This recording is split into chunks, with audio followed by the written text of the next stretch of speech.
आज की कहानी शुरू करने से पहले मेरी एक रिक्वेस्ट है। अगर हमने आपको कभी भी वैल्यू दी है, क्वालिटी दी है, तो प्लीज चैनल को सब्सक्राइब कीजिए। अब जरा स्क्रीन पे देखिए, 97.9% लोग जो हमारी कहानियां सुनते तो हैं लेकिन सब्सक्राइब नहीं करते। अगर आप सब्सक्राइब करते हैं तो मैं आपसे वादा करता हूं कि इस चैनल पर आपको और भी बेहतरीन कहानी सुनने को मिलेगी। तो जल्दी से नीचे दिए सब्सक्राइब बटन को दबा दीजिए। मद्यपान एवं धूम्रपान स्वास्थ्य के लिए हानिकारक है। कहानी विद किशोर में हम विभिन्न प्रकार की कहानियां प्रस्तुत करते हैं, जैसे भूत, जासूसी, अलौकिक इत्यादि। भूत प्रेत की कहानियों में हमने देखा है वहां पर ब्लैक मैजिक, तंत्र मंत्र, देव देवी, झाड़ फूंक का उल्लेख होता है। लेखक रोमांच और मनोरंजन के लिए कहानी के प्लॉट के हिसाब से इनका उपयोग करते हैं, किसी प्रकार के कुसंस्कार को बढ़ावा देने के लिए नहीं। हम आशा करेंगे कहानी विद किशोर के श्रोतागण भी इन कहानियों को मनोरंजन के लिए ही उपभोग करेंगे। अब सबसे पहले सबसे जरूरी, और वो हैं आप। जी हाँ, अब बारी है शाउट आउट की। पिछली कहानी में जिन्होंने कमेंट किए, मैं उनका नाम लेना चाहूंगा। मुंबई से अमित घोड़के जी, अमरावती से पंकज जी, मुंबई से माधवी शुक्ला जी, अमरावती से सागर चौहान जी, बिहार से राकेश जी, वाराणसी से आकाश जी, मुंबई से सौम्या जी, दिल्ली से मुस्कान जी। हम आप सभी का हृदय से धन्यवाद देते हैं। कहानी विद किशोर में आपका स्वागत है। आज आप सुनने जा रहे हैं तारादास बंदोपाध्याय जी की लिखी हुई कहानी का हिंदी रूपांतर, तारानाथ तांत्रिक की कहानी आग। सूत्रधार एवं कहानी पाठ में मैं किशोर। लीजिए, प्रस्तुत है तारानाथ तांत्रिक की कहानी आग। राम राम चौधरी की काठी लेकर जब हम गांव से निकले, तब दिन का उजाला अंधेरे में बदल गया था। श्रावण मास का पहला सप्ताह। उस दिन बारिश बहुत हुई थी। मैदान, खेत, हर तरफ पानी ही पानी। रास्ता फिसलन भरा। पूरे दिन बारिश होकर अब जाकर थोड़ी रुकी, लेकिन अब भी भरोसा नहीं। आसमान की गोद से बीच बीच में बिजली कड़क रही थी। पूर्व दिशा से ठंडी हवा बह रही थी। गांव के बुजुर्ग जतिन ने बुलाकर कहा, जल्दी जल्दी पैर चलाओ सब, बारिश फिर से शुरू होने वाली है। जतिन के कहने से क्या होगा, जल्दी जल्दी पैर चलाने का कोई उपाय नहीं था। मेड़ के बीचों बीच का रास्ता, फिर थोड़ी दूर जाकर 1 मील का मैदान पड़ेगा। ये मिट्टी बारिश में भीगकर पूरी तरह फिसलन भरी हो गई थी। उस पर कंधे के ऊपर चौधरी जी का दूध घी खाया हुआ मृत शरीर का भार। इतनी उम्र में मरने से क्या हुआ। राम राम चौधरी विशाल पुरुष थे। अगर पैर लड़खड़ाए और स्वागत चौधरी हम में से किसी पर गिरे, तब तो उनको भी इस यात्रा में चौधरी जी के साथ ही जाना पड़ेगा। हम लोग दल में कुछ 15-16 लोग थे। घाट के सामने के दोनों भाग को कंधे पर रखा था राम राम चौधरी के दोनों बेटे घनाराम और कृष्णराम। उन दोनों की उम्र भी लगभग हो गई थी 50 के ऊपर। 4 कदम चलने के बाद ही थक जाते। गांव के कुछ ब्राह्मण लड़के आगे बढ़कर अर्थी उनके कंधे से लेकर उन्हें आराम देते। चौधरी परिवार जमींदार न होने पर भी हमारे गांव के सबसे धनी भूस्वामी थे। धनुपार्जन के मामले में राम राम चौधरी की कोई नीति नहीं थी। ब्याज के धंधे से भी बहुत पैसे जमा लिए थे। राम राम के मौत के बाद भी देनदारों को किसी तरह की शांति नहीं मिली। घनाराम और कृष्णराम दोनों ही व्यवसाय के लिए एकदम उपयुक्त थे। बाप के व्यवसाय को बहुत जिम्मेदारी से आगे बढ़ाएंगे। राम राम चौधरी की अचानक मौत हो गई। 74 साल उम्र हुई थी, लेकिन फिर भी स्वस्थ थे। हफ्ते में 2 दिन बकरे का गोश्त खाते थे। 1.5 सेर दूध को पकाकर आधा सेर करके सुबह का नाश्ता, पेट भर के खाना खाने के बाद में 20 लंगड़ा आम तो कोई बात ही नहीं थी। इस तरह का आदमी राम राम 3-4 दिन पहले खाना खाते वक्त 2-4 कौर मुंह में डालने के बाद जाने कैसे अजीब तरह से थाली की तरफ देखते रहे। बड़ी बहू कमला, घनाराम की स्त्री, पास में बैठकर पंखा जल रही थी। ससुर जी का खाना रुक जाने पर उनके मन में थोड़ा संदेह हुआ। भोजन विलासी बदमिजाज आदमी, क्या गड़बड़ हुई क्या पता, अपने हाथ से सारा खाना बनाया था। अगर खाना ठीक नहीं लगा तो पूरा दिन इसको लेकर सुनना पड़ेगा। धीमी आवाज में कमला ने पूछा, पिताजी खाना ठीक नहीं बना क्या? जवाब न देकर राम राम गिलास में पानी लेकर थाली के ऊपर ही हाथ धोकर अपने कमरे में जाते जाते कमला को बोले, घना और कृष्णा को मेरे कमरे में आने को बोलो। ये सब बातें आज ही घनाराम और कृष्णाराम के मुंह से सुनी। कृष्णाराम तालाब में मछली पकड़ने का काम देख रहे थे और घनाराम बैठक खाने में बैठकर आने वाले मुकदमे के गवाहों को तालीम दे रहे थे। बाप का तलब अदालत के संबंध से भी भयंकर होता है। दोनों लड़के भागते हुए पिता के कमरे में हाजिर हुए। सोने के कमरे में रात के पहले राम राम नहीं आते। दोनों लड़कों ने जाकर देखा पिताजी बिस्तर पर लेटे हुए हैं। घनाराम ने पूछा, क्या हुआ पिताजी? यहाँ मेरे पास आकर बैठो दोनों। क्या हुआ? तबीयत खराब लग रही है क्या? थोड़ी देर चुप रहने के बाद राम राम ने कहा, मेरा जहाँ भी जो कुछ भी है तुम लोग समझ लो। मेरे पास अब ज्यादा दिन नहीं बचे हैं। आश्चर्य से कृष्णाराम ने पूछा, ऐसा क्यों कह रहे हैं? तबीयत ठीक नहीं है क्या? कहिए तो वैद्य बुलवा ले। रुक जा, ये वैद्य बुलाने वाला मामला नहीं है। मुझे पता चल गया है, मेरा बुलावा आ गया है। दोपहर को जब खाने बैठा मेरे मुंह में चावल कड़वे लगे। चावल कड़वे लगे? उससे क्या? चावल जल गए होंगे? नहीं, ये वो कड़वाहट नहीं थी, ये कुछ अलग था। इंसान के मरने के पहले उसके मुंह का स्वाद कड़वा हो जाता है। तुम लोग सब समझ लो, आपस में झगड़ा मत करना। मैं सबके लिए बराबर बराबर भाग करता जा रहा हूँ। विल रजिस्ट्री की हुई है। उस दीवार की अलमारी के पहले खाने में रखा मोटा लंबा लिफाफा तो ले आ जरा। तो घटना लगभग यही है। लड़कों ने इस बात को ज्यादा महत्व नहीं दिया।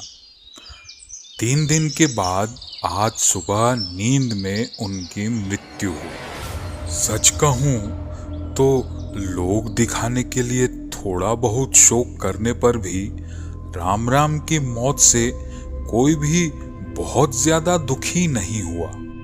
दोनों संतानों के 50 पार करने के बाद भी संपत्ति पर कोई हक नहीं था।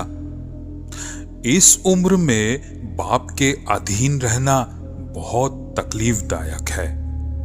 बहुएं भी ससुर के चर्चित बदमिजाज और समय बेसमय ऊट पटांग फरमाइश को पूरा करने की थकान से बच गए। इसीलिए ठीक समय पर ही चले गए राम राम, और पहले भी जाते तो तब भी किसी को दुख नहीं होता। दोपहर में ही अर्थी लेकर निकल जाते तो अच्छा होता, लेकिन सुबह 9 बजे से मूसलाधार बारिश हुई शाम 5 बजे तक। बीच में रुके, सभी मिलकर फिर निकलने की तैयारी करें, फिर बारिश शुरू हो जाए। जतिन घोषाल ने कहा, आसमान की हालत तो ठीक नहीं दिख रही। चौधरी जी, बारिश फिर से शुरू हो जाए तो आफत आ जाएगी। घनाराम ने जवाब दिया। क्या ही कर सकते हैं, पहले पहुंच जाएं। कृष्णाराम ने कहा, वहां किसी तरह की छावनी नहीं है, बारिश हुई तो भीगने से तो बचेंगे। जतिन घोषाल ने कहा, वो तो है, लेकिन वो बड़ी बात नहीं है। हम लोग चलिए बारिश में ना ही भीगे, लेकिन बारिश में दाह संस्कार कैसे करेंगे? पूरी रात बैठे रहे तो मृत शरीर बासी हो जाएगा। थोड़ा थोड़ा जल्दी पैर चलाते हैं सभी। गांव के पास से ही नदी है। शमशान नदी के किनारे होने पर भी गांव के पास नहीं है। नदी के किनारे किनारे चलने पर 1-1.5 मील के बाद है। वहां पहुंचते पहुंचते रात हो गई। कोई कहीं नहीं था। पास से दूर से सियार की आवाज आ रही थी। घने बादल छाए हुए थे पूरे आसमान पर। मेरी उम्र तब 17-18 साल होने पर भी इसको लेकर 15-20 बार शमशान जा चुका था। मतलब ये कि शमशान ने मुझे कभी डराया नहीं, उल्टे मुझे वो जगह पवित्र ही लगती थी। लेकिन उस दिन जाने कैसे मेरे रोंगटे खड़े हो रहे थे। आज यहाँ जैसे कुछ गलत होने वाला है। शायद कुछ अमंगल देख पाऊंगा मैं। शमशान यात्रियों के लिए एक छावनी जैसा घर बना हुआ था। उसके नीचे मृत शरीर को रखा गया। उस वक्त दाह संस्कार के लिए लकड़ियां खरीदने पर नहीं मिलती थी। चौधरी परिवार के 4 नौकर सिर पर लकड़ी का बोझा लेकर चल रहे थे। घनाराम और कृष्णाराम बैठ के हुक्का पीने लगे। जतिन घोषाल ने जिम्मेदारी ली और काम पर लग गए। ए लड़कों, अब बैठे क्यों हो? फटाफट एक गड्ढा खोद के लकड़ियां सजा दो। अच्छे से काम निपट जाए तो बचे, और आराम मत करो। देख तो रहे हो आसमान की क्या हालत है। शांति से काम होने लगा। सिर्फ पंडित भुवेश के मुंह से गीता के 3 अध्याय का मंत्र जाप सुनाई दे रहा था और उसके साथ हुक्के की आवाज। हम कुछ लोग थक के छावनी के एक कोने में तंबाकू पीने गए। हमारा ही दोस्त हिरेन, वो हुक्का नहीं पीता, अकेले ही चिता सजा रहा था। छावनी से थोड़ी सी दूरी पर चिता सज रही थी, जिससे हवा में उड़कर चिता की आग हम तक ना पहुंच जाए। हमने हुक्का पीते पीते अचानक सुनी हिरेन की डरी हुई आवाज। कौन कौन है वहां? हम लोग दौड़ के गए। घनाराम और कृष्णाराम छावनी से बाहर आए। घनाराम ने पूछा, क्या हुआ हिरेन? कुछ लालटेन ही साथ में थे। इतनी बड़ी जगह का अंधेरा कितना ही मिटेगा। लालटेन ऊपर उठाकर देखा, हिरेन डरा हुआ सा चेहरा लेकर पास की झाड़ियों में देख रहा था। मैंने पूछा, क्या हुआ रे? डरते हुए हिरेन ने कहा, उन झाड़ियों में कोई छुपा हुआ था। मैंने सांसों की आवाज साफ साफ सुनी। मैंने जैसे ही आवाज लगाई, कूद कर उस तरफ भाग गया। ये सुनते ही हमारे गांव के कुछ साहसी लड़के चिल्लाते हुए झाड़ियों पर लाठी बरसाने लगे। एक मेंढक भी नहीं निकला वहां से। हम लोग पूछने लगे, कहाँ है? क्या है रे? हिरेन बहुत साहसी नहीं है, तब भी डरपोक नहीं है। मैंने देखा खड़े खड़े कांप रहा था। उसने कहा, नहीं भाई, तुम्हारे कहने से तो नहीं होगा। पैर और सांस लेने की आवाज मैंने स्पष्ट सुनी। पूरी तरह झाड़ियों में छिपा था। मैंने अपनी आंखों से देखा। अच्छा, अब काम शुरू करो तो। और तुम लोग भी कमाल करते हो। दोस्त को अकेला छोड़ के जाने की क्या जरूरत थी? इन सब के बीच पंडित भावेश का मंत्र जाप जारी था।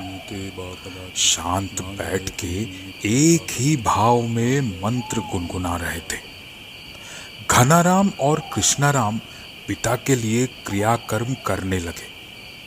चिता की अग्नि जल उठी। जतिन घोषाल राम राम चौधरी के कर्जदार थे। लड़कों के अच्छी नजर में रहे तो उसका कर्जा माफ हो सकता था। इसी उम्मीद में बार बार कहते जा रहे थे, अब तक बारिश रुकी हुई है और रुकेगी भी क्यों नहीं।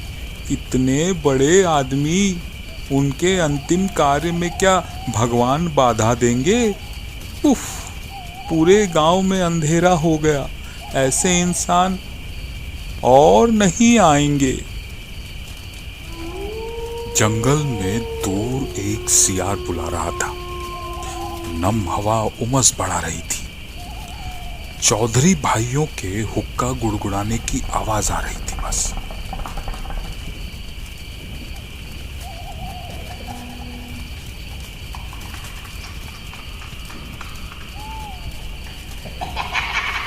वो एक स्वाभाविक मनुष्य के हंसी की आवाज नहीं थी, जैसे कोई उन्माद अपने जीवन का श्रेष्ठ सुख पाने के बाद अपनी हंसी को दबाकर नहीं रख पा रहा हो। निर्जन शमशान के श्रावण मास की रात, उस रात को जैसे उस हंसी की आवाज ने और भी पैशाचिक बना दिया हो। डर के मारे सभी की आवाज बंद हो गई थी। चिता से लकड़ी की गांठ जल के फटने की आवाज आ रही थी। घनाराम स्थिर मन का इंसान था। सबसे पहले उसी ने पूछा, जाकर देखो ना क्या हुआ, किसका डर है?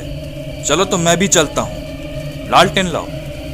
लालटेन लेकर हम लोग जिस तरफ से आवाज आ रही थी उस दिशा में बढ़ गए। कुछ दिखने या मिलने की उम्मीद नहीं थी, लेकिन जीवन में कभी कभी ऐसी अकल्पनीय घटना घट जाती है। हम लोगों ने झाड़ियों के बीच में लाठी पीट पीट कर देखना शुरू किया और तभी अचानक जोर से चित्कार करके पूछा, ये क्या? तुम कौन हो? हमने देखा घुटनों तक कीचड़ वाले पानी में एक पागल सा आदमी जलती हुई चिता की तरफ एक टक देख रहा था। उसकी आंखों में आग की लपट दिख रही थी। वो आदमी सांवले रंग का था। गाल खुसे हुए, दाढ़ी मूंछ बड़ी हुई, पतला दुबला आदमी। खाली बदन में नीचे सिर्फ एक कपड़ा लपेटकर चुपचाप खड़ा होकर क्रियाकर्म देख रहा था। कोई संदेह नहीं, यही आदमी हंस रहा था। ईश्वर बख्शी ने कहा, ए, तुम यहाँ क्या कर रहे हो? उस आदमी ने कोई जवाब नहीं दिया।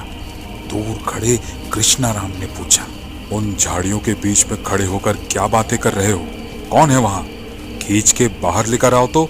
उस आदमी को हाथ पकड़कर खींच के खुली जगह पर लाया गया। वो लेकिन कोई बात नहीं कर रहा था। हिरेन बोला, यही आदमी तब झाड़ियों के बीच में था। बहुत बदमाश है। इतना बुलाया फिर भी कोई जवाब नहीं दे रहा था। जतिन घोषाल ने कहा, लगता है पागल है, आंखें देखो। वो आदमी अब तक चिता की तरफ देख रहा था, फिर नजरें घुमाकर पहले घनाराम और उसके बाद कृष्णाराम की तरफ देखा। अचानक घनाराम ने पूछा, तुम श्रीपद हो ना? कृष्णाराम की आंखें भी छोटी हो गई। शायद वो भी पहचान गए थे श्रीपद को। घनाराम की तरफ तर्जनी का इशारा करते हुए श्रीपद ने बोला, चिता की आग से लपट उठकर तुम्हारे घर की छत पर गिरेगी, मैंने कह दिया। वंश का दीपक नहीं जलेगा। चिता की आग बिखर के गिरेगी तुम्हारे वंश में। मैंने बोल दिया, मैंने बोल दिया। ए पागल, भाग यहां से। जतिन, तुम इसको भगा नहीं पा रहे हो? जतिन उसको भगाने के लिए तैयार हुआ। काला सा पतला दुबला श्रीपद चमकती आंखों के साथ खड़ा था, एक देह रूपी प्रेत के समान। कमर में सिर्फ एक कपड़ा बंधा हुआ था। उसके बदन पर आग की आभा चमक रही थी। 1 साल पहले तक ये आदमी एक संपन्न किसान था। राम चौधरी के खिलाफ दीवानी मामला लड़ते हुए इसकी जमीन जायदाद रुपया पैसा सब चला गया। सब कुछ चले जाने के बाद भी श्रीपद के तेवर कम नहीं हुए। 1 मकान और 2 बीघा जमीन रखकर सीना तान के चलता था। राम चौधरी को ये बिल्कुल पसंद नहीं आया। जिसके पीछे लगे हो उसको पूरी तरह जब तक बर्बाद ना कर दो तब तक सुख कहां। जो सब कुछ हार गया वो पैर पकड़कर अगर ना रोए तो जीतने का आनंद कहां। इस बात को लेकर रास्ते में एक दिन राम और श्रीपद के बीच जोरदार झगड़ा हुआ। जाइए चौधरी बाबू, आप जाइए। मैं खेती किसानी जानता हूं और 4 बीघा राय बाबू से अधिया में ले ले तो भूखे नहीं मरेंगे। आपको जो करना था आपने कर लिया। मैं अब आपसे और नहीं डरता। और सुनिए, आपके मकान में भी नहीं रहता, अपने घर में रहता हूं। रूखा सूखा खाता हूं। मेरे अपने घर में मैं मालिक हूं। आप जाइए। रास्ते में खड़े होकर अपने से छोटे स्तर के लोगों के साथ बहस करना राम का स्वभाव नहीं था। उस दिन के लिए वो बात वहीं आई गई हो गई। 1 हफ्ते बाद श्रीपद के घर में आग लगी। श्रीपद उस समय बाजार गया हुआ था। उसके लौटने के पहले ही 1 घंटे में सब कुछ खत्म। बाजार से लौटने के बाद श्रीपद ने देखा उसकी पत्नी और एकमात्र बेटा दुर्गापद आंगन के पास पेड़ के नीचे चुपचाप बैठे हैं। बेटा रो रहा है और पत्नी पत्थर। जहां उसका घर था वहां पर अब सिर्फ जली हुई 2-4 खूंटियां ही थी। श्रीपद पत्नी के पास जाकर पूछा, कुछ बचा? नहीं। पलंग के नीचे टीन के बक्से में जो रखा था? पता नहीं, शायद गल गया। उसके बाद श्रीपद की पत्नी अचानक जैसे नींद से जागी हो।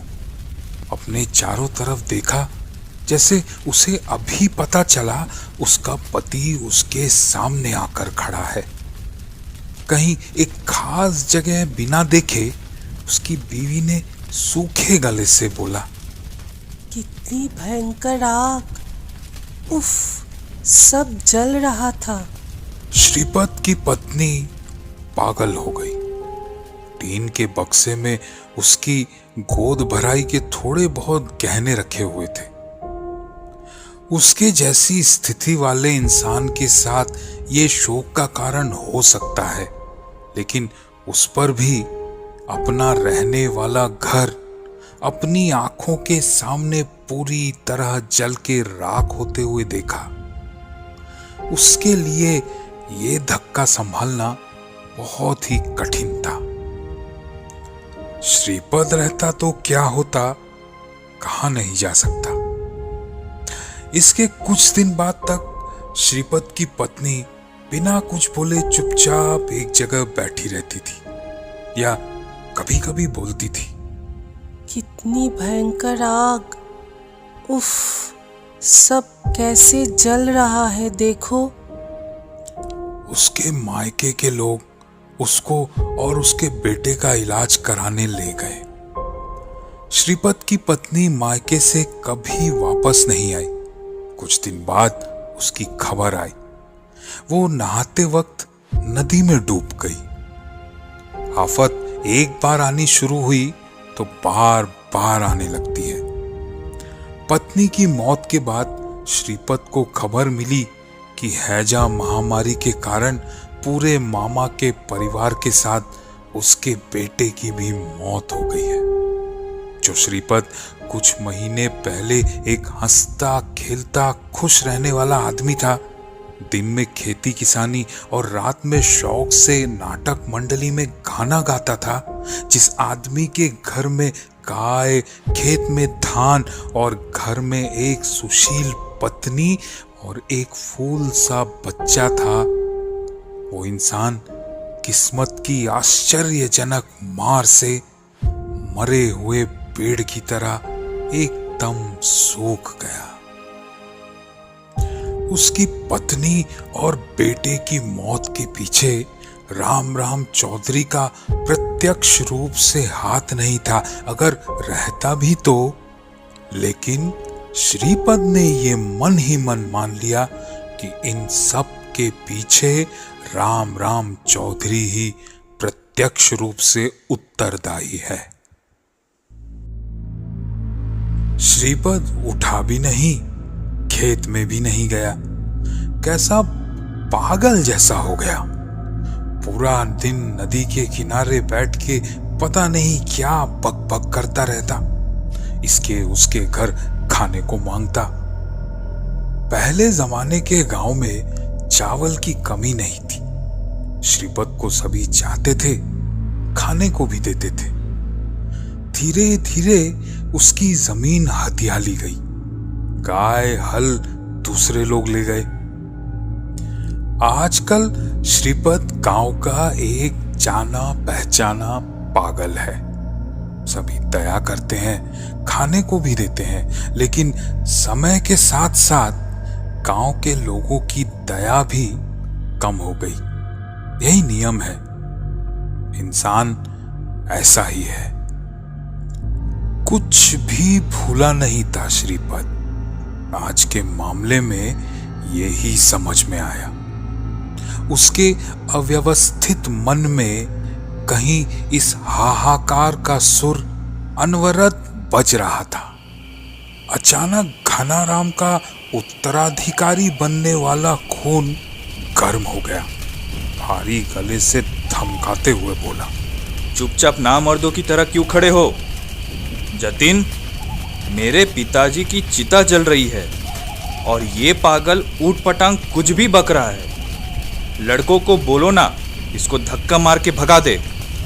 जतिन घनाराम की नजरों में किसी कीमत पर गिरना नहीं चाहता था। उसके अलावा उसने शायद सोचा, ये आदमी अभी पागल है। किसी जमाने में जान पहचान जरूर थी, अभी उसे कुछ भी याद नहीं। अभी अगर उसे धकेल दूं, बुरा नहीं लगेगा। जतिन खुशहाल हाँकते हुए उसके तरफ बढ़ा। तभी श्रीपद खबरदार खबरदार हुंकार भरने लगा। तभी अचानक चिता की आग तेज हो गई। जतिन घोषाल घबरा कर रुक गए। श्रीपद ने गरजते हुए कहा, बड़े आदमी के पैर चाटने वाले कुत्ते, तुम लोग मुझे अब और पकड़ नहीं पाओगे। पाप बन गया तो क्या हुआ, अभी तो सिर्फ शुरुआत है। तेरे वंश को कंधा मिलेगा। जतिन घोषाल हिम्मत करके जैसे ही आगे बढ़ने लगा, उसके पहले ही श्रीपद पलटा और सीधे नदी की तरफ दौड़ गया। नदी के किनारे एक पल के लिए रुका और कूद गया पानी में। बारिश के बाढ़ में उफनती नदी कहाँ बह गया श्रीपद क्या पता। ये मामला इतनी जल्दी हो गया, काफी देर तक किसी को समझ में ही नहीं आया क्या हुआ। ईश्वर बख्शी ने कहा, अरे श्रीपद काका को तो तैरना नहीं आता था, डूब जाएंगे। कोई आगे बढ़ा भी नहीं श्रीपद को देखने। पानी का जो तेज बहाव था, जिसे तैरना नहीं आता, वो अगर इस पानी में गिरे तो वो बह के कहाँ निकल जाएगा पता नहीं चलेगा। इसके अलावा श्रीपद के जैसे दुर्भाग्य वाला आदमी जिंदा रहकर भी क्या करेगा। बहुत लोगों ने ऐसा सोचा होगा, बस घनाराम ने एक बार कहा। नाटक कर रहा है। अगर तैरना नहीं आता तो इस पानी में कूदने का साहस नहीं दिखाता। इसके बाद बिना किसी रुकावट के क्रियाकर्म निपट गई। बारिश होते होते भी नहीं हुई। नदी से मिट्टी के घड़े में पानी लाकर हम लोगों ने चिता की आग को अच्छे से ठंडी कर दी। भवेश चौधरी पानी डालते ही बोलने लगे, शांति चौधरी बाबू, शांति। हंसिए से पानी से भरे मिट्टी के घड़े में छेद करके फोड़ दिया घनाराम ने। अब लौटने की बारी। घड़ा फोड़ने के बाद पीछे पलट कर देखना नहीं चाहिए। गांव की तरफ लौटना शुरू करते ही आसमान तोड़ के बारिश शुरू हुई। गांव के लोग हम कभी भीगने से नहीं डरते। घनाराम और कृष्णराम के लिए 2 छाते आए थे। भावेश पंडित उसके अंदर घुस गए। हम लोग भीगते भीगते चलने लगे। इस बार लालटेन बारिश की वजह से नहीं जल रही थी। एक भी इंसान नहीं था कहीं। सियार भी शायद भीगने के डर से अपने बिल में छुप गए थे। बहुत सा आगे आ गए थे, लगभग आधा मील। अचानक जतिन डरते हुए बोला, वो क्या है? वहां पर क्या हुआ देखो। उसके इशारे करने की तरफ पलटकर देखा। इस तेज बारिश में भी राम चौधरी की बुझाई हुई चिता फिर से जलने लगी थी। हमारे ऊपर झमाझम बारिश हो रही थी। हम लोग भौचक्के से देख रहे थे वो अलौकिक दृश्य।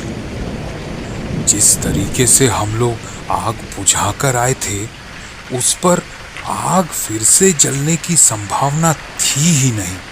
उस पर भी इस तेज बारिश में आग जल कैसे पा रही थी? हमारे शरीर से पानी टपक के नीचे गिर रहा था।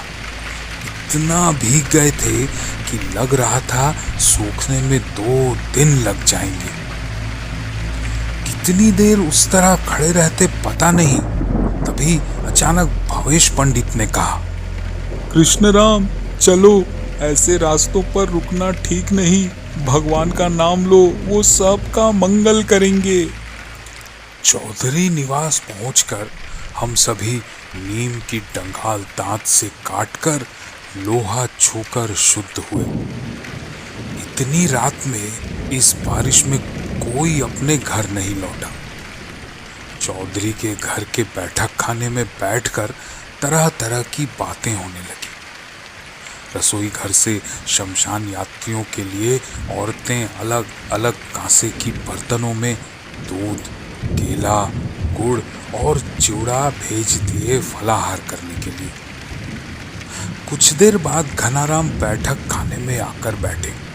उसका चेहरा गंभीर था।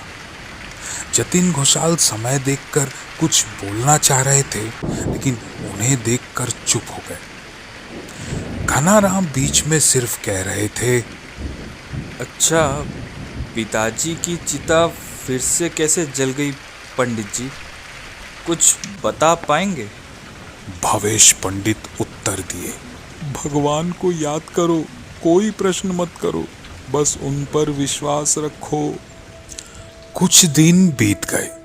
दोनों भाइयों ने संपत्ति का कामकाज अपने हाथ में लिया। दोनों में खूब बनती थी। संपत्ति भाग करने की जरूरत नहीं हुई। उसके अलावा घनाराम की संतान नहीं थी। उसकी मौत के बाद स्वाभाविक रूप से उसके हिस्से की संपत्ति कृष्णाराम को ही मिलेगी। कृष्णाराम का एक ही लड़का था, शिवराम। वो कलकत्ता में रहकर कॉलेज में पढ़ता था। पिताजी की मौत की घटना धीरे धीरे हर कोई भूल रहा था। इस कहानी की कुछ कुछ बातें बाद में मैंने लोगों के मुंह से सुनी थी, क्योंकि चौधरी परिवार के अंदर क्या होता था वो बाहर से पता लगाना मुश्किल था। लेकिन एक बात भूल जाने के पहले ही बता देता हूं। राम की मौत के 2 दिन बाद गांव से 5 मील दूर नदी के किनारे हबीबपुर की तरफ श्रीपद का मृत शरीर बह के पाया गया था। घनाराम नीचे बैठे थे, कागजात संभाल कर ऊपर अभी आएंगे। कृष्णाराम दूसरे माले में आसन पर बैठकर पूजा की तैयारी कर रहे थे। अचानक नीचे से भैया की तेज आवाज आई। घनाराम गुस्से से किसी को बोल रहे थे। जाओ, चले जाओ। तब तक पूजा शुरू नहीं हुई थी। ये सुनकर कृष्णराम नीचे उतर आए। उन्होंने देखा पहले माले के लंबे बरामदे के कोने में अंधेरे के पास घनाराम खड़े हैं। उनका चेहरा सूखा हुआ था। उनके आसपास और कोई नहीं था। शाम 5 साढ़े 5 बजे कचहरी का काम खत्म होने के बाद इस समय नौकर चाकरों की भी छुट्टी रहती है। वो लोग बगीचे के कोने में अपने कमरों में बैठकर आराम कर रहे होते हैं। तो फिर किसको डांट रहे थे घनाराम? क्या हुआ भैया? घनाराम ने पहले कोई जवाब नहीं दिया। कृष्णराम ने कहा, आप चलिए, मेरे साथ ऊपर चलिए। भैया का हाथ पकड़कर ऊपर जाते समय कृष्णराम ने ध्यान दिया भैया का शरीर कांप रहा था। कमरे में लाकर भैया को बिठाकर कृष्णराम ने पूछा, क्या बात है, बताइए तो, ऐसे चिल्ला क्यों रहे थे? थोड़ा घबराते हुए बोले। श्रीपद को देखा। आश्चर्य होकर कृष्णराम ने पूछा, श्रीपद? क्या कह रहे हैं? कहाँ? कचहरी खत्म करके ऊपर आ रहा था। पहले माले में चढ़ते ही अंधेरे कोने से निकलकर बाहर आया। ठीक वैसा ही चेहरा कृष्ण, समझा? उस दिन जैसे देखे थे। लेकिन ये कैसे हो सकता है भैया? हमारे सामने ही तो उसका मृत शरीर मिला था। वो खबर तो आपको पता ही है। आपने शायद अंधेरे में कुछ गलत देखा। घनाराम ने दृढ़ता के साथ कहा। नहीं, मैंने ठीक देखा है। श्रीपद ने मेरे साथ बातें की। बातें की? कैसी बातें? उस दिन के जैसे उंगली उठाकर मुझे कहा, चौधरी बाबू, याद है ना? कृष्णराम थोड़ा डरा। घनाराम ने कहा, कृष्णा, तू कलकत्ता से शिव को बुला ले, घर पर आकर रहे। पिता का तार मिलते ही शिवराम घर पहुंचा। वो आधुनिक लड़का था। इन कुसंस्कारों में उसको विश्वास नहीं था। फिर भी पिता और चाचा के साथ बहस ना करके महीने भर अपने गांव में घर पर रहा। चोट पहुंची दूसरी तरफ से। शिवराम के घर आने के 4-5 दिन के बाद चौधरी निवास में आग लगी। मकान पक्का था। आग लगने से थोड़ा बहुत कुछ होने पर भी बड़ा नुकसान नहीं हुआ, लेकिन आंगन में रखे धान के 10-12 बड़े गोले जल के राख हो गए। सब मिला के लगभग 400 मन धान था। पहले गांव में दमकल नहीं होते थे। आग देखकर हम लोग दौड़े दौड़े आए। पूरे गांव के लोग जमा हो गए। घर के पीछे से तालाब से बाल्टी भर भर के पानी लाकर फेंकने लगे आग पर, लेकिन आग तब तक जोर पकड़ चुकी थी। तो एक बाल्टी पानी में कुछ भी नहीं होगा। लंबी लाइन बनाकर हम लोग हाथों हाथ पानी भर के बाल्टी पहुंचा रहे थे। मेरे पास खड़ा था हिरेन। उसने कहा, सब जगह एक साथ आग कैसे लगी? कोई भी तो आसपास नहीं है। आश्चर्य है, ऐसा लग रहा है किसी ने जानबूझकर एक साथ सब में आग लगाई है। अरे तारानाथ, नौकरों में से किसी ने तो नहीं किया? अरे नहीं, वो क्यों करेंगे? किसी कारण से शायद मालिक से नाराज हों? नहीं नहीं, ये सब पुराने और भरोसे के लोग हैं। देख नहीं रहा है मालिक का इतना बड़ा नुकसान हो गया, इसलिए सब लोग बैठकर रो रहे हैं। नहीं नहीं, इनमें से कोई नहीं है। धन्य है घनाराम का धैर्य। चुपचाप खड़े होकर आग को देख रहे थे। उनका चेहरा देखकर यहाँ तक कि जतिन भी किसी तरह की सांत्वना देने का साहस नहीं कर पाए। आग लगभग जब बुझने लगी तो घनाराम ने नौकरों में से किसी को बुलाकर कहा, हे, कोई है वहाँ? घर के अंदर से कुछ साबुत सुपारी ले आओ तो। जतिन ने डरते हुए पूछा। सुपारी क्या करेंगे चौधरी बाबू? घनाराम ने कोई जवाब नहीं दिया। एक नौकर कागज के ठोंगे में सुपारी ले आया। सुपारी हाथ में लेकर घनाराम हर एक अग्निकुंड में घूम घूम कर सुपारी डालने लगे। ले, तू भी ले, तू भी ले। कृष्णाराम ने आगे बढ़कर डरते हुए पूछा, ये सब क्या कर रहे हैं भैया? घनाराम भाई की तरफ देखकर एक सूखी हंसी हंसे। उसके बाद बोले, आग को दे रहा हूँ, सब तो खा लिया इसने, इसके बाद थोड़ी मुख शुद्धि भी तो हो जाए। क्या कहता है? ले। कृष्णाराम हाथ पकड़कर भैया को अंदर ले गए। इसके बाद घनाराम ने जिद पकड़ ली कि शिवराम की शादी करवाएंगे। भैया की जिद देखकर परेशान होकर कृष्णाराम ने कहा, लेकिन भैया, शिव तो अभी पढ़ाई कर रहा है, इस समय उसकी शादी करें तो पढ़ाई लिखाई नहीं कर पाएगा। घनाराम ने भाई की आपत्ति को अनसुना कर दिया। उन्होंने कहा, तू समझ नहीं रहा है कृष्णा, सोच कर देख, हमारे वंश की वृद्धि नहीं है, अब शिव ही है जो कुछ भी है। तुझे और मुझे अगर कुछ हो गया तो शिव बर्बाद हो जाएगा। उसकी जल्द से जल्द शादी करवाना ही अच्छा है। मेरी बात सुन। शिवराम की शादी हो गई। इसके 1 साल बाद एक पूर्णिमा की रात खाना खाने के बाद घनाराम मुंह में पान दबाकर सोने के वक्त एक बार खिड़की के पास जाकर खड़े हुए। पीक फेंकने के लिए खिड़की से बाहर झुककर घनाराम ने देखा, बगीचे में नई कलम वाली आम के पेड़ के नीचे रोशनी में श्रीपद खड़ा था। उसकी तरफ उंगली उठाकर श्रीपद ने कहा, याद है ना, याद है ना? कमला, कमला। उसकी आवाज से कमला दौड़ी आई। क्या हुआ? देखो जरा, बगीचे में आम के पेड़ के नीचे कौन खड़ा है? देखो। कमला जल्दी से खिड़की के पास गई। कहाँ? कोई तो नहीं है। घनाराम ने घबराते हुए आवाज में कहा, नहीं है? नहीं है तो कहाँ गया?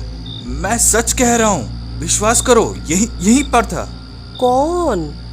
जो खड़ा था वहां पर। तुम अंदर जाके सोओगे। चलो, ये मुझे ठीक नहीं लग रहा है। तुम्हारी तबीयत खराब हो रही है।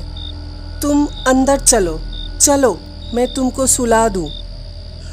डरी हुई कमला पति को पलंग पर सुलाकर उनके पैर दबाने लगी। सच में खड़ा था।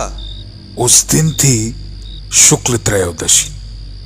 कृष्ण पक्ष की त्रयोदशी के दिन घनाराम की मौत हो गई।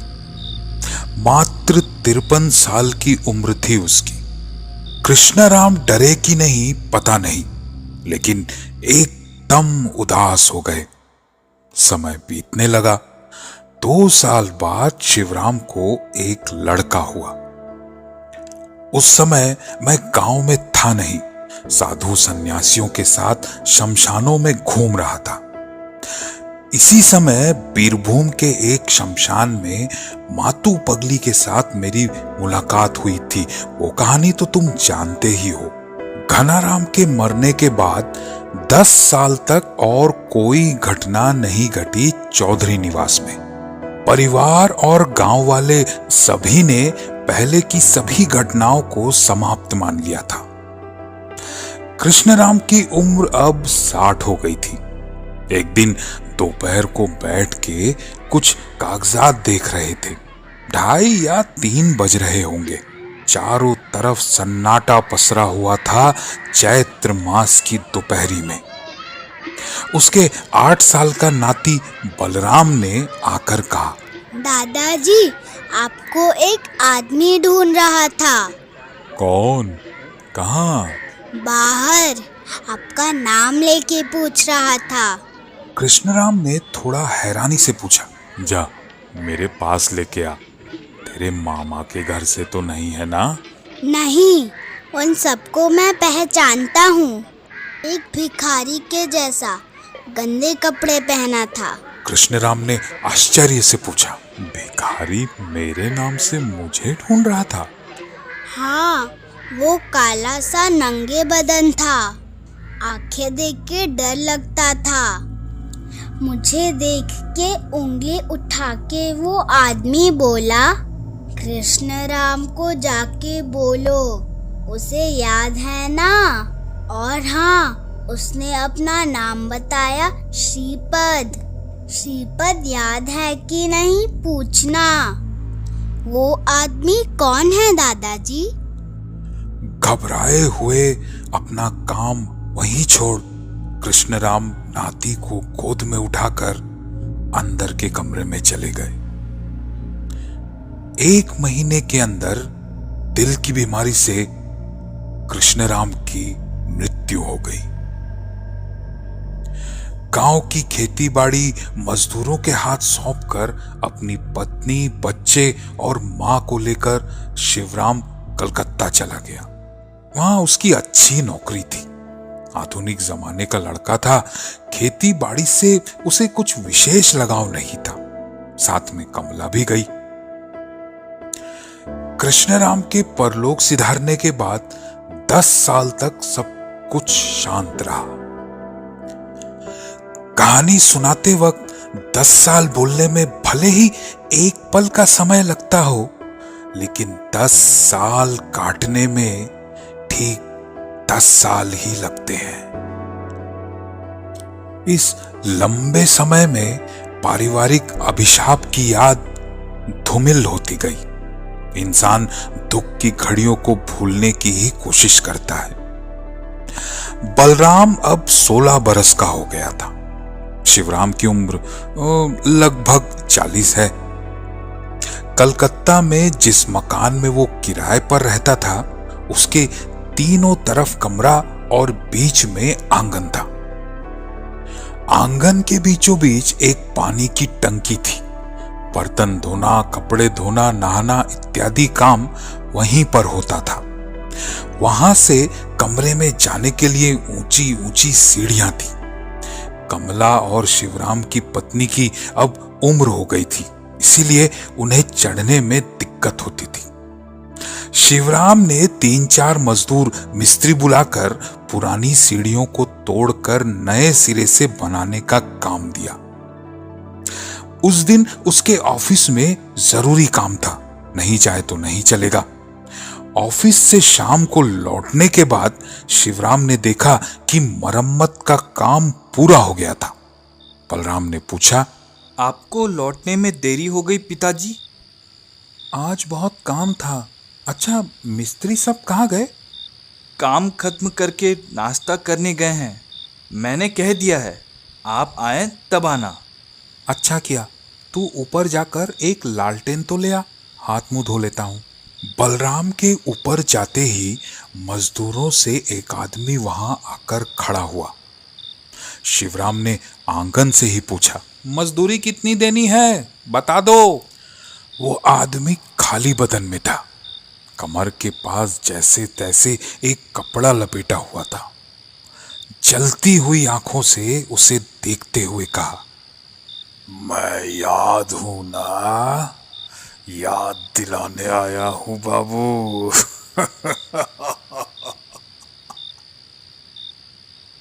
शिवराम की आवाज सुनकर बलराम दौड़ के नीचे आया, लालटेन हाथ में लेकर। क्या हुआ पिताजी, क्या हुआ? शिवराम ने बड़ी बड़ी आंखों से चारों तरफ देखते हुए कहा, उठ गया, उठ गया, वो आदमी उठ गया। कौन उठ गया, कौन उठ गया? कमला और निरुपमा पीछे पीछे दौड़े आए। वो इस परिवार में ये लक्षण बहुत दिन से देख रहे हैं। ये क्या हो गया? हे माँ दुर्गा रक्षा करो, हे माँ दुर्गा रक्षा करो। निरुपमा ने रोते रोते शिवराम को पकड़ लिया। कमला दुर्गा नाम जप करके पूरे बदन में हाथ फेरने लगी। सभी पकड़कर शिवराम को दूसरे माले में ले गए। थोड़ी देर बाद मजदूर वापस आए तो बलराम ने नीचे आकर उनसे पूछा, तुम लोगों में से इसके पहले कोई आया था क्या? उन्होंने आश्चर्य से कहा, नहीं तो, हम लोग तो अभी चाय बिस्किट खाकर आए हैं। क्यों बाबू? नहीं, कुछ नहीं। ऐसे डरते डरते कुछ दिन बीतने के बाद पता चला कि शिवराम की जान को तो कोई खतरा नहीं है, उससे भी बड़ा नुकसान इस बार हो गया था। शिवराम आजकल चुपचाप बैठा रहता, ऑफिस जाना नहीं चाहता। बीच बीच में बस कहता था, अब और क्या बचा? पानी में डूबा हुआ आदमी ही अगर उठ के आ जाए तो फिर और क्या बचा? एक अद्भुत पागलपन सवार हो गया था उस पर। सब कुछ ठग देने का पागलपन। रुपए, पैसे, जूते, खाना, घर का सामान, सारा दिन सब कुछ ढकता फिरता था। बलराम पिता का हाथ पकड़ा। उस तरफ चलिए, ये क्या हो रहा है? चलिए। शिवराम कहता, अरे रुक रुक रुक, थोड़ा ढक तू, सब कुछ उठकर बाहर आ रहा है, थोड़ा ढक तू। आधी रात को रजाई लेकर पत्नी को ढकने की कोशिश करे। पत्नी डर के बोले, ये क्या कर रहे हो? अरे रजाई लेकर आया हूं, ऊपर से निकाल के। जो दिन चल रहे हैं, तुम ढक के सो। कौन कब उठ के आ जाए वो तो ठीक नहीं है ना। ढक लो। उसके बाद प्यार से पत्नी की तरफ देखकर बोले, तुम ना हो तो मेरा नहीं चलता, तुम ढक के रहो। हाँ, ढक के रहो। मैं देख के आता हूँ बच्चे के बदन पर रजाई है कि नहीं। बेटा रजाई ढक लो। यहाँ बैठो। इस गर्मी में बच्चे के ऊपर रजाई देने की जरूरत नहीं। यहाँ बैठो। अरे गर्मी है। तो क्या हुआ? गर्मी है तो क्या हुआ? लड़का कहीं ना उठ जाए। नहीं, ना, मैं ढक के आता हूँ, ज्यादा समय नहीं लगेगा, मैं ढक के आता हूँ। पागलपन बढ़ता गया। शुरू में तो शिवराम बातें करता था, उसके बाद धीरे धीरे उल्टी सीधी बातें करने लगा और एक दिन पूरी तरह चुप हो गया। रह गया बस सब कुछ ढक देने का पागलपन। शरीर छोड़कर उसकी चेतना अपने पूर्वजों के कर्मों का फल प्रायश्चित करने में कहाँ चली गई, क्या पता। अब कलकत्ता में रहना मुश्किल है। शिवराम अब कमाता भी नहीं था। कलकत्ते का खर्च कौन चलाएगा? गांव में जो संपत्ति है उसकी आय से चल जाना चाहिए, लेकिन मालिक अगर वहां ना रहे, कौन उससे कमाई करके देना चाहेगा? इसीलिए माँ, बेटा और दादी परामर्श करके चौधरी परिवार बहुत सालों के बाद फिर से अपने गांव लौट गया। बलराम ने बीए की परीक्षा दे दी थी। अब थोड़ा काम काज संभाल ले तो नुकसान क्या है। ठीक इसी समय इस घटना के साथ मेरा प्रत्यक्ष रूप से सामना हुआ। मेरी उम्र तब कुछ बरस 45 होगी। बीच बीच में गांव आता था, फिर गायब हो जाता था। दाढ़ी मूछ बढ़ गई थी। तंत्र साधक हूं, इसीलिए थोड़ा बहुत नाम भी हो गया था। एक बार बलराम ने मुझे बुलाकर पूछा, काका बाबू, हमारे पारिवारिक दुर्भाग्य की बातें तो आपको पता ही है, इसका कोई इलाज नहीं है? किस तरह के इलाज की बात कर रहे हो? देखिए, मैं कलकत्ता में पर्सन साहब का छात्र था। इन सब बातों पर विश्वास करने का मन नहीं करता, लेकिन दादाजी के मृत्यु के समय मुझे भी एक अजीब अलौकिक घटना का आभास हुआ था। मैंने ही दादाजी को श्रीपद की बात बताई थी। उसके बाद पिताजी की ये हालत, सब कुछ मिलाकर इसे संयोग कैसे मान लूं? मेरी माँ, दादी काकी की बात सोचिए तो ये अभिशाप क्या मिट नहीं सकता? अलौकिक उपद्रव मिटाने के लिए एक विशेष हवन किया जा सकता है, तुम अंग्रेजी मीडियम में पढ़े हो, भरोसा करोगे कि नहीं पता नहीं। अगर वो हवन मैं समाप्त कर पाऊं तब शायद तुम्हारी ये विपदा हमेशा के लिए मिट जाएगी। बलराम मेरी बातें सुनकर थोड़ा आश्चर्य होते हुए पूछा, क्यों? समाप्त करने में क्या दिक्कत आएगी? वो मैं तुम्हें अभी नहीं बताऊंगा। क्या तुम चाहते हो मैं वो हवन करूं? ज़रूर। अगर सबका मंगल होने में थोड़ी बहुत भी संभावना बचे तो फिर मेरे अविश्वास के कारण मैं उसमें बाधा नहीं डालूंगा। ठीक है, इस महीने की आखिरी अमावस्या में मैं हवन करूंगा। तुम व्यवस्था करो, मैं सामग्री बता देता हूँ, तुम ले आओ। कुछ चीजें हैं जो तुम नहीं ला पाओगे, वो मैं ही ले आऊंगा। रात 10 बजे पूजा में बैठूंगा, 12 बजे से हवन शुरू होगा। लेकिन मुझे एक साथी चाहिए। कौन चाहिए बताइए? तुम्हारे कुल पुरोहित थे भावेश पंडित, उसका बेटा नरेश तो पूजा पाठ करता है, उसे एक बार बोल कर रखो। ठीक है, ऐसा ही होगा। दिन तिथि अनुसार चौधरी निवास में जाकर देखा, आयोजन सभी संपूर्ण थे। घर के सामने बड़े से आंगन में शामियाना लगाकर नीचे हवन की व्यवस्था की गई थी। एक तरफ घबराया हुआ सा नरेश बैठा हुआ था। मैं जाकर नर कंकाल, हाड़ की माला, ये सब चीज नीचे रखते देखकर घबराते हुए पूछा, तारानाथ काका, मैं कर पाऊंगा? मैं तो मतलब आप लोगों की तरह हवन नहीं कर पाता हूँ। मैंने कहा बलराम को, फिर भी मुझे जबरदस्ती ले आया। कोई डर नहीं है नरेश बाबू, आपको कुछ नहीं करना है। बीच में मैं जो मांगूं वो बस दे देना। बड़े हवन और पूजन कार्य एक हाथ से नहीं किए जा सकते। बलराम को बुलाकर बोला, सुनो बलराम, हवन आरंभ करने के बाद घर पे तरह तरह की उपद्रव और उत्पात हो सकता है। इससे तुम डरना नहीं।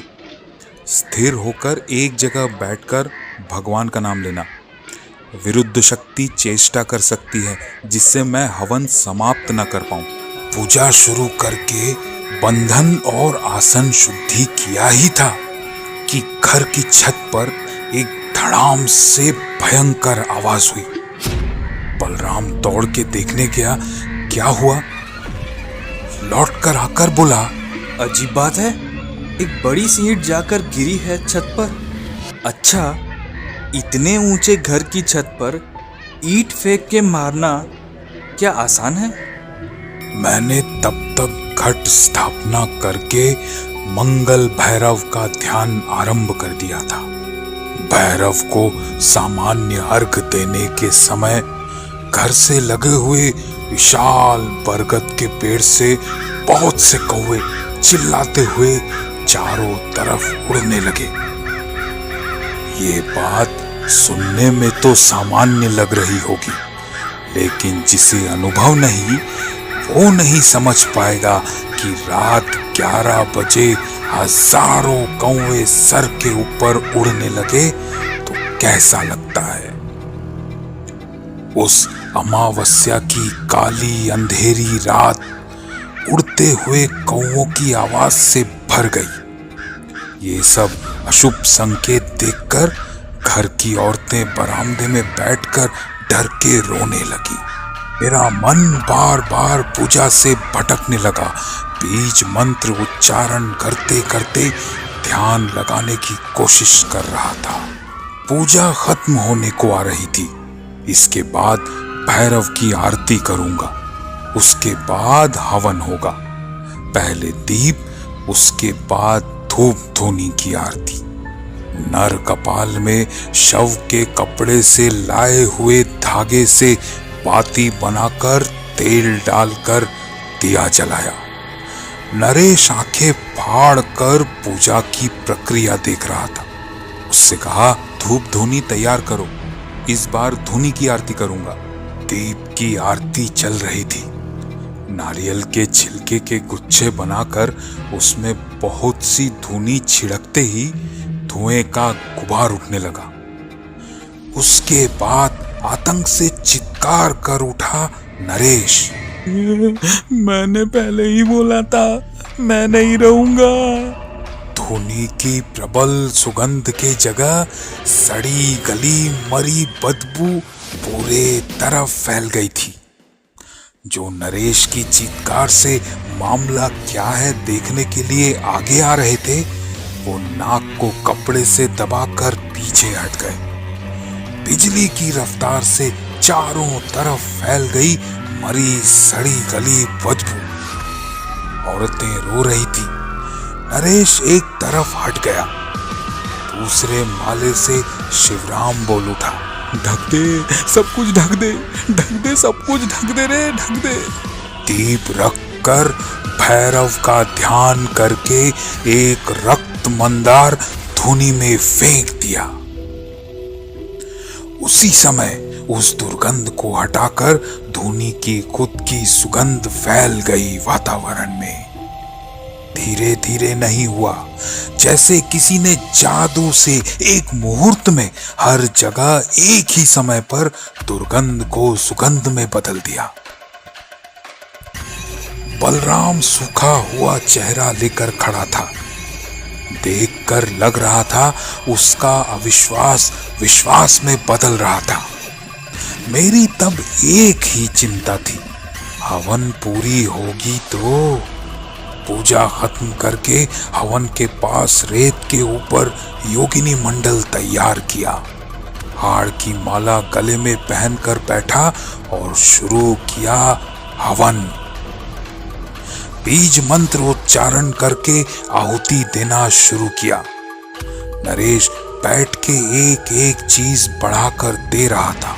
अचानक देखा आग की लपट धीमी हो रही थी। सूखी बेल की लकड़ी जल रही थी। बहुत सा घी एक बार में आहुति में डाल रहा था। आग बुझने का तो कोई कारण नहीं है। नरेश ठीक से देखने के लिए वेदी के सामने झुककर बोला, अरे ये क्या है, देखिए देखिए। मैंने झांक कर देखा। हवन की वेदी की सूखी रेत भीगने लगी थी, जैसे उस पर बहुत सा पानी डाल दिया था किसी ने। लेकिन ऐसा कैसे हो सकता है? इतनी ऊंची मिट्टी की वेदी बनाकर उस पर रेत भरकर हवन की जगह बनाई गई थी। आसपास की नम मिट्टी का पानी आएगा वो भी संभव नहीं है। ऐसा लग रहा था जैसे मिट्टी के नीचे से पानी आ रहा था, जैसे कोई पिचकारी से पानी डालकर रेत को भिगा रहा था। लो शुरू हो गया। मैं समझ गया था हवन समाप्त नहीं कर पाऊंगा। बलराम पर दया आ रही थी। वो बेचारा अब भी मुझ पर निर्भरता के साथ देख रहा था। इसके बाद वेदी के नीचे की मिट्टी से कल कल पानी बहने लगा, जैसे किसी झरने के उद्गम स्थल पर पूजा में बैठा हूं। मेरा आसन भीग गया और पानी बहने लगा। आखिर में जैसे एक पानी की बड़ी लहर आई और रेत समेत सब कुछ बहा कर ले गई और आग बुझ गई। अब सच में चौधरी वंश में दिया जलाने वाला कोई नहीं। क्यों? शेष भाग पसंद नहीं आया ना? सोचो तो, जीत तो पीड़ित की ही हुई। अगर चौधरी परिवार बच जाता तो क्या वो भगवान का न्याय होता? दुनिया की अदालत में ऐसे इंसानों को न्याय नहीं मिलता, लेकिन बड़ी अदालत में अभी भी न्याय होता है। वही तो प्रमाणित हुआ। वैसे देखा जाए तो श्रीपद के साथ जो हुआ उसके लिए प्रत्यक्ष रूप से जो लोग उत्तरदायी नहीं थे उन्हें भी कष्ट मिला। उसके लिए अब क्या किया जा सकता है? ये सब नियति का अखंड विधान है।